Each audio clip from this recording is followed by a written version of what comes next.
How to order Lyft ride for someone else. Let's get started. Launch your Lyft app. Make sure you have already logged into your account. You will land to this kind of page. Now at the bottom, you're gonna see the option of turn on precise location and enter your location. Navigate to the option of enter your location. Now provide the details of the location. Type in the pickup location for your friend or family member.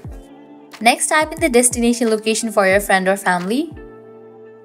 Once you have entered the location, you will get the ride options. Select the option that best suits your friend's need. You will see payment details at the right corner of each ride. Just scroll and check. Just click on the ride and then click on select priority pickup.